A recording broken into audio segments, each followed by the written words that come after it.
Bonjour et bienvenue au cœur du Chablisien et du Tonnerrois en Bourgogne. Pendant 48 heures, nous avons suivi Morgane et Romain dans leur découverte du territoire. Pour commencer, nous les avons suivis jusqu'au centre-ville de Chablis, où ils ont pu louer des trottinettes électriques et continuer leur visite en arpentant les chemins du fameux vignoble chablisien. Une manière dynamique de découvrir ce magnifique décor, propre à la destination et d'apprécier la nature et les paysages environnants.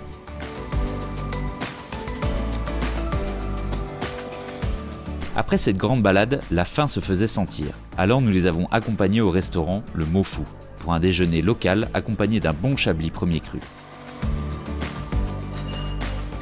Ils ont même pu descendre dans la cave du restaurant pour une visite du cellier où sont stockées des dizaines de très bonnes bouteilles.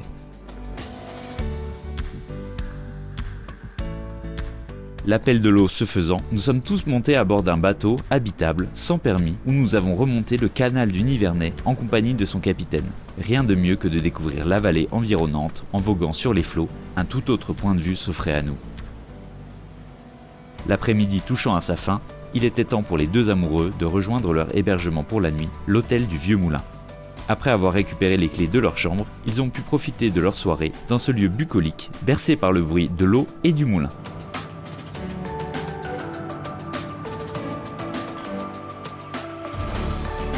Le lendemain, nous avons mis le cap sur une visite plus culturelle, le château d'Ancy-le-Franc. Véritable palais de la Renaissance italienne, cet édifice nous a transportés à travers le temps tout le long de la visite, sans parler de son architecture incroyable et de ses splendides jardins.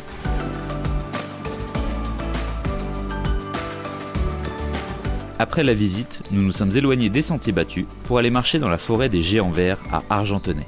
Sans avoir croisé de véritables géants, nous avons pu faire la rencontre d'Alain, qui nous a présenté ses sculptures de chevaux faites à base de bois, d'argile ou encore d'arbres vivants. Alors tout comme Morgane et Romain, n'hésitez pas un seul instant à venir visiter Chablis et le Tonnerrois. Activités sportives ou dans la nature, à la fois historiques ou encore gastronomiques, il y en a pour tous les goûts. Alors à bientôt à Chablis dans le Tonnerrois en Bourgogne.